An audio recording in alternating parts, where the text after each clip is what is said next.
evidence and data.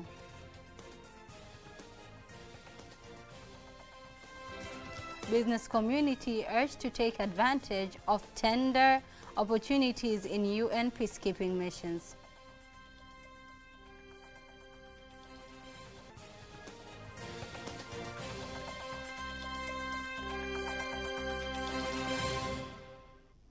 Good evening, I am Teddy Mparanyanga. You can also follow us live via YouTube channel TBConline and get also all the latest news through our Instagram, Facebook and Twitter pages at TBConline. President Dr. Samia Suluhu Hassan has instructed the Chama cha Mapinduzi CCM youth wing to challenge the opposition with evidence and not with baseless arguments. President Samia made the call in Unguja South region after a peaceful march that was organized by the CCM Youth Wing as part of celebrations to mark 59 years of Zanzibar Revolution. Jibuni hoja kwa ushahidi, kwa takwimu, kwa kila kitu. Jibuni hoja. You should respond to arguments with evidence and data. People say if you debate in a respectful manner, it means you have confidence in yourself. And if you have confidence, you do not have to shout. These are economic revolutionary thoughts. We are used to the fact that the issue of revenue collection is done by the government. And so if anything goes wrong, then the government is to blame. I remember watching TV recently, and some Tanzanians were asked about employment opportunities, and each one of them finished by urging the government to create employment opportunities. I want to tell you that the government has a task to create an enabling environment so that youth can be able to create job opportunities. And we have been doing that job well. On their part, the CCM Youth Wing members vowed to adhere to the instructions and continue to treasure peaceful democracy. As the CCM Youth Wing, we shall work on all that has been said here. We shall respond to all the arguments that have been raised by other political parties and citizens. We shall continue to research on the projects that are implemented by the government of the United Republic of Tanzania, but also the revolutionary government of Zanzibar, so that we can reasonably respond to arguments. Also, the president came up with reconciliation, resilience, and reforms strategies. The Vice President, Dr. Philip Pango, says the revolutionary government of Zanzibar will continue to strengthen health sector by building and maintaining modern infrastructure. He insists that the government aims at moving the healthcare closer to the people. The Vice President was opening the Kendra Health Center in Pemba South Part as part of the celebrations of 59 years of Zanzibar Revolution. Napenda niwahakikishie wananchi wote kuwa serikali ya mapinduzi ya Zanzibar. I would like to assure all the citizens that the revolutionary government of Zanzibar and the United Republic of Tanzania are well organized to ensure that these challenges in the health sector are solved. Currently, the revolutionary government of Zanzibar is in its final stages for ensuring that its citizens get health services through the Health Services Fund in Zanzibar. In addition, there are specific plans to increase health workers in health centers and hospitals, but also to ensure that medicines and medical equipment are available with integrity and time. Likewise, the government will continue to strengthen the health infrastructure by making repairs and building modern infrastructure and moving health services closer to the people, while the referral system is improved. Dr. Pango added that 59 years of Zanzibar Revolution provides an opportunity to reflect on the social and economic progress made so far. This period of 59th anniversary of the revolution provides a wonderful opportunity for all of us to reflect on where we came from, where we are now, and where we want to go in improving the lives of every Zanzibarian. I would like to remind you that the revolution was carried out by the patriots of this country with the aim of eliminating abuse and injustice to the poor citizens, including lack of access to education, health, and other social services. Today, we are all benefiting from the results of the revolution, which has made every Zanzibarian respectable and get his important basic rights like all other human beings in the world. As we continue with the commemoration of the revolution, we have witnessed the opening of many development projects that show us that we have made great strides, and we are proud of what we have attained within 59 years of the revolution. It should be remembered that before the revolution, health services were provided to classes and special people. People were abandoned and lacked health services, which brought great harm and even led to death of poor citizens. Before this invasion, there were only 44 health centers and hospitals for both islands, Unguja and Pemba. But today, after the revolution, we are witnessing great development in the health sector. On his part, the Deputy Minister for Health, Hassan insists that his ministry will continue to ensure modern health services are provided to the citizens. Our commitment as a Minister of Health is to ensure that we continue to provide the best health care to our citizens, especially the President, who has made sure that they get best services for the citizens of Tanzania and Zanzibar in general. As you can see, we have installed equipment and the professionals, but we are also managing this building to stay in its best condition. We also assure you that we have enough equipment and more are coming as a ministry is planning to provide medicine to our citizens through the method we hope to announce tomorrow of outsourcing. Here, individuals will be provided with medicine services where the citizen will go to the pharmacy after being prescribed medicine and get it on time without any restriction. Moving on to the next news, the Tanzanian People's Defense Forces Chief of Staff, Lieutenant General Salim Haji Othman, calls on business community in the country to take advantage of tender opportunities given by the United Nations and peacekeeping missions. He says the move will boost country's international business volume.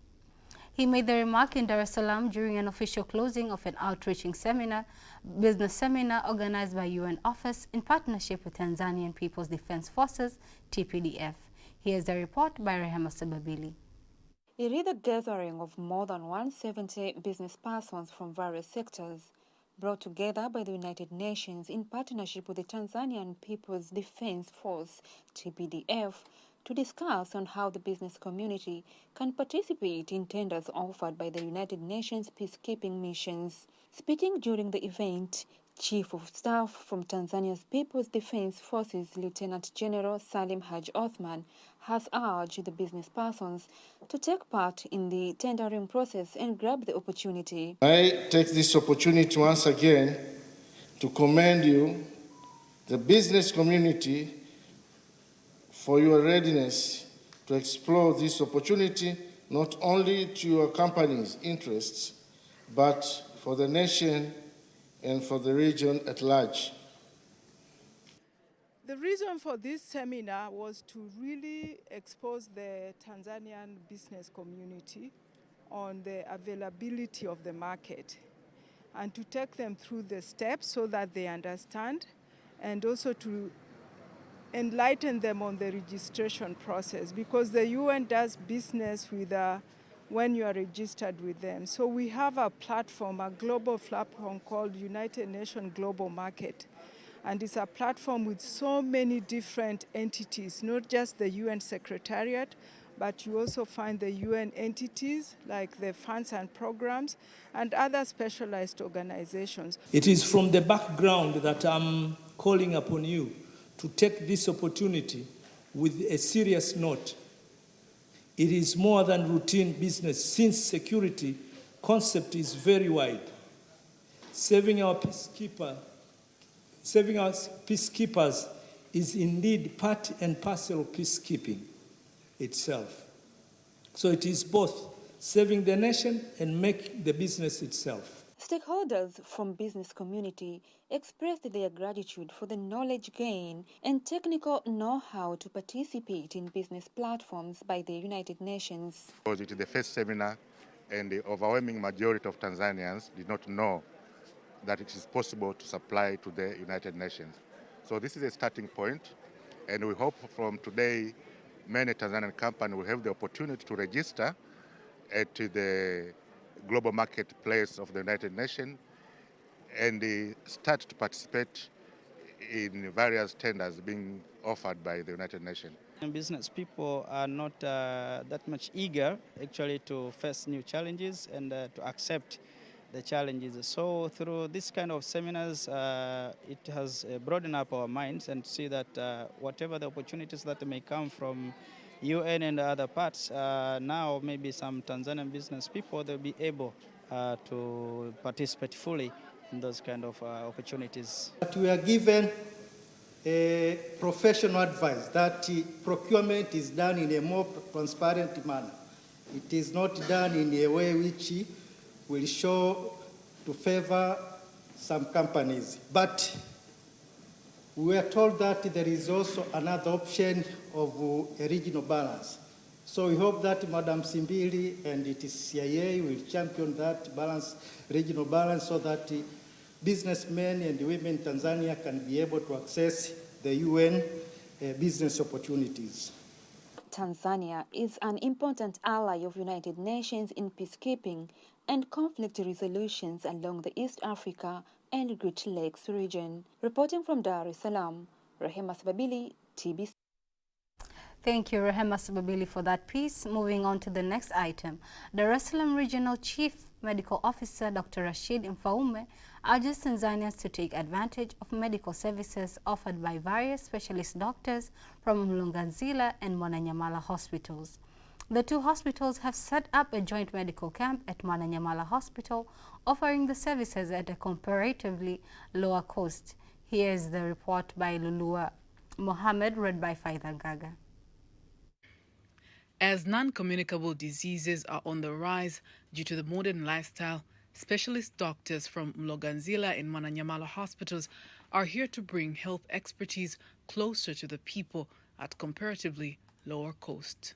We are implementing the orders of the Ministry of Health that the top hospitals should be ready to build capacity for other hospitals. Regional Chief Physician, as for the National Hospital of Muhimbili, we are already implementing this. The response is really good. People have come in large numbers, and so far we have had about 260 patients. And in our registration, patients are measured for weight and height. For those whose BMI or weight is too low or too high, we have a nutritionist who has been advising them and providing them with nutrition education.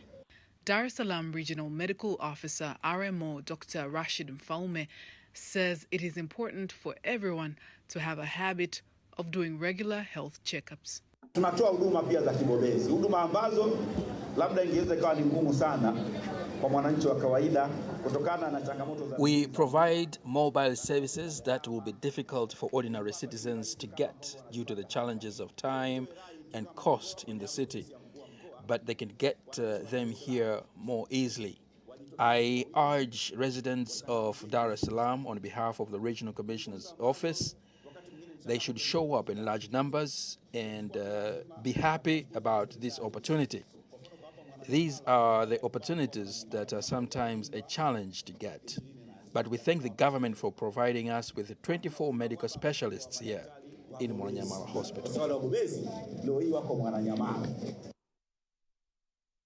Moving on to the next news, Deputy Minister for Information, Communication and Information Technology, Engineer Kundo Matthew, says the government will continue to take action against cyber criminals. He was speaking to the residents of Kilombero district in Morogoro, insisting that the rate of the crimes have decreased due to the strict measures taken by his ministry in collaboration with Tanzania Communications Regulatory Authority, TCRA, and the police force. Unawakamata kimya kimya. Na mpaka sasa. We are arresting them silently, and I assure you that the government of the 6th phase, under the leadership of President Dr. Samia Suluhu Hassan, issued instruction to the Ministry of Information, Communication and Information Technology, as well as the Ministry of Internal Affairs of the country through the Cyber Issues Unity, and they have been arrested.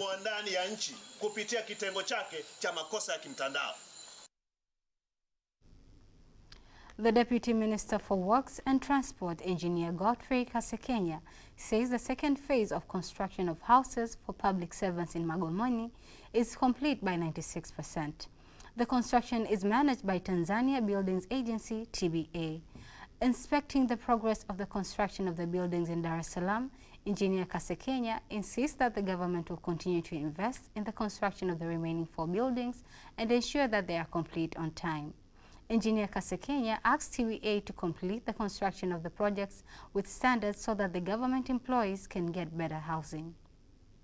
Jengo ambalo nimeambiwa liko zaidi ya 96%. This building is complete by 96%. This building cost 5.6 billion Tanzanian shillings. The funds has already been set for the next phase of construction. On his part, the TBA Chief Executive Officer Daudi Kondoro says they will continue to manage the projects professionally to ensure quality buildings. 1/3 of the rent that is charged in private renting system. The private houses usually charge 1 million Tanzanian shillings per month. Some Magomeni residents have commended TBA for the construction of the buildings, which are expected to be of great value to the public servants. Houses that are of good quality because the houses are built with good standards. Yanajengeka kwa haraka sana. These houses are built fast, and so the citizens will get houses to live in. Young Tanzanians have continued to amaze us with new ways of adventure in the tourism industry. Following the global pandemic, John Kibo from Arusha, Tanzania, has adopted hitchhiking that allows him to travel by spending less or no money at all. Here is a story by Margaret Geddy.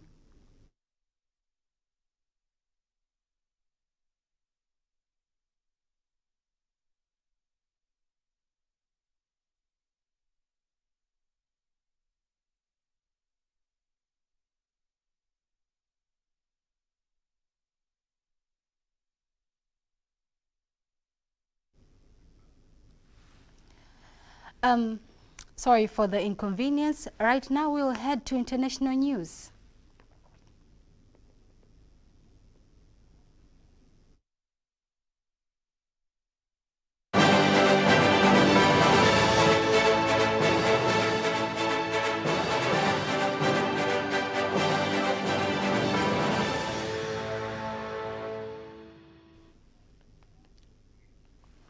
And in the international news, the cruise passenger terminal in Mauritius is ready and will be handed over to the authorities at the end of this month.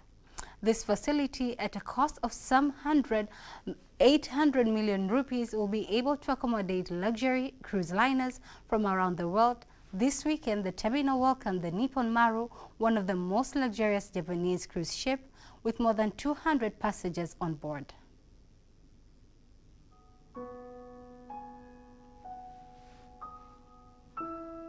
This cruise passenger terminal will be able to accommodate around 30 cruise liners during 6 months this year. The Mauritian authorities are stepping up their campaigns to attract those who take long cruises. Mauritius not only aims at positioning itself as a world-class cruise destination, but also as a hub for the Vanilla Islands in the Indian Ocean region. This cruise terminal hosted the almost 170-meter long and 24-meter wide Nippon Maru for 4 days. This is the first time that this liner has docked in the Port Louis harbour. The vessel left Yokohama on December 15th. Mauritius is one of the most important country and market for us. And also we want to promote the beautiful of this country to Japanese people. And we are operating this ship, Nippon Maru, behind me. So this is the first trip actually, the foreign overseas cruise for her since the pandemic began. So the reason why we chose the Mauritius for her first voyage after pandemic is that we regard Mauritius is very, very important. Several personalities attended the presentation of the cruise liner, including Shuichiro Kawaguchi, the Japanese ambassador to Mauritius, Lady Sarojini Jagannath, and representatives of the port sector. More vessels are expected to drop anchor in the new cruise terminal in the near future. The Minister of Home Affairs from South Africa has paid a courtesy call on the Minister of Home Affairs of Lesotho in Maseru, where the Jew looked into trade techniques by economic growth, smooth crossing of Lesotho, and also South Africa residents at the border gates, as well as strengthen bilateral relations between the two countries. The Minister of Home Affairs in Lesotho, Honorable Lebona Lephima, indicated that they had productive meeting in this new year, which he hopes will bring the Mountain Kingdom fruitful results, since that the agreements he had with the Minister of Home Affairs in South Africa are promising.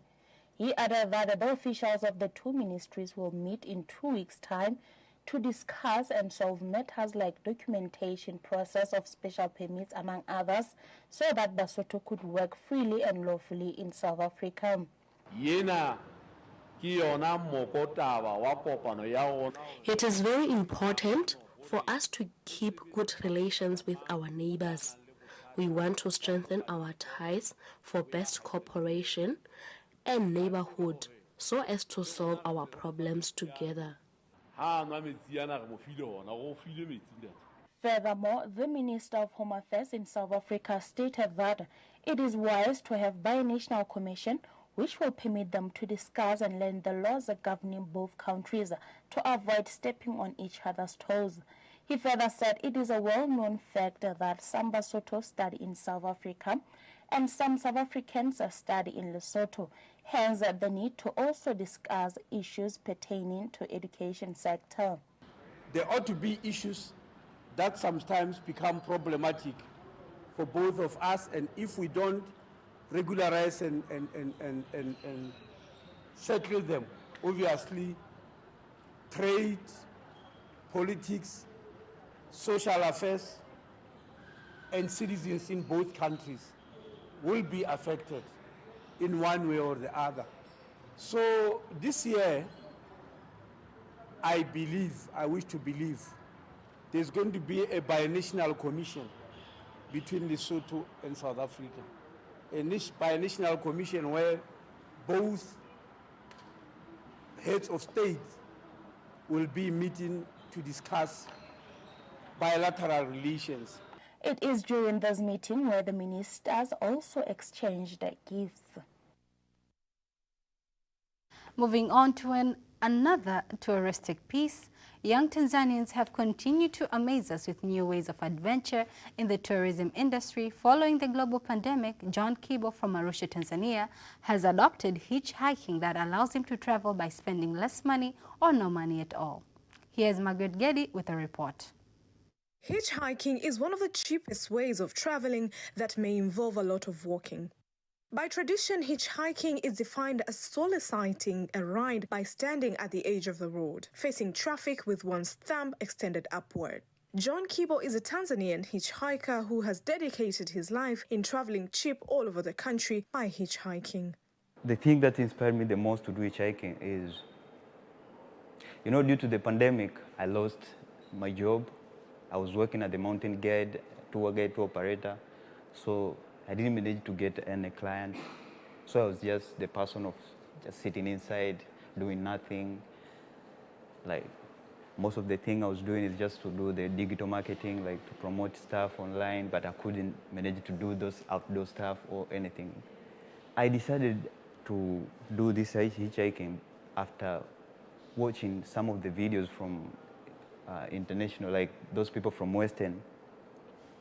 They have tried to do hitchhiking and it makes them benefit. Like, I see them reaching one step to another, because once you are doing hitchhike, you get a chance to connect with different people and you get a chance to connect with different places that there's opportunities, there's new stuff.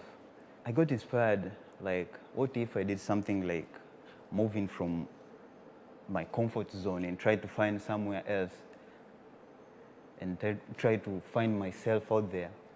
This kind of travel may not cost any money, but it costs you to walk long distances. But as hitchhikers say, there's always going to be a new ride. Margaret Getty, TBC. Thank you, Margaret Geddy, for that interesting piece. That was international news. Sports news is up next.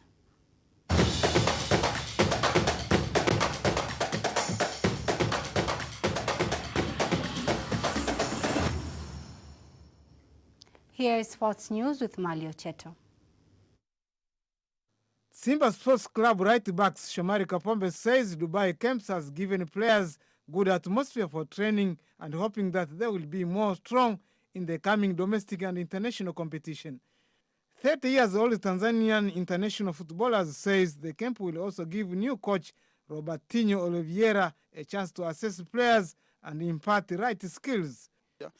Secondly, and which is very important, is to be very close to a coach and get to understand what a new coach wants. That's the benefit of this camp, because we are working together with coach, and that will give coach to know each player and give the right skills to them.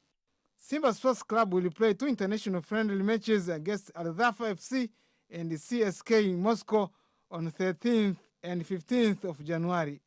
Tanzania Amateur Boxing Federation BFT has planned to host East African boxing competition to gauge Tanzania Boxing Amateur National Team gearing up for international games. Tanzania Boxing Amateur Federation President Mutalo Katari says the competition will help to increase sharpness of Tanzania boxers before participating in international championship. We invite all of you, if you know you're a good boxer, this is for arrangement, the tournament which we're supposed to have all this year. We're supposed to have Zone 3 tournament.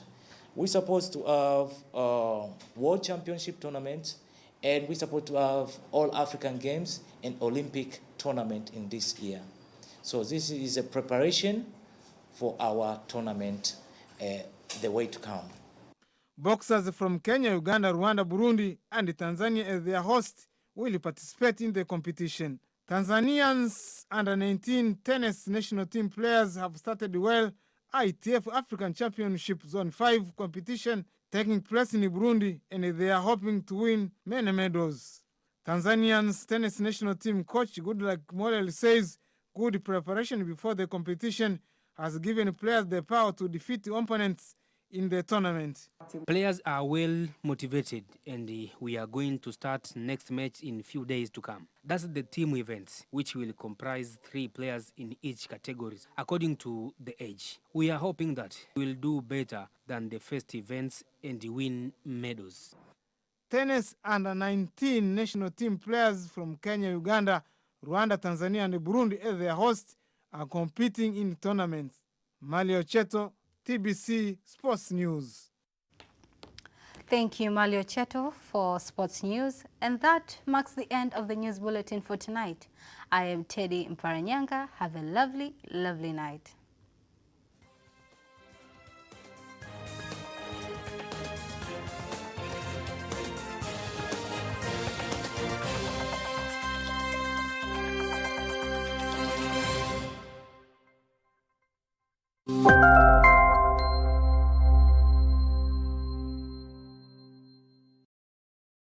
Ilikwisha ya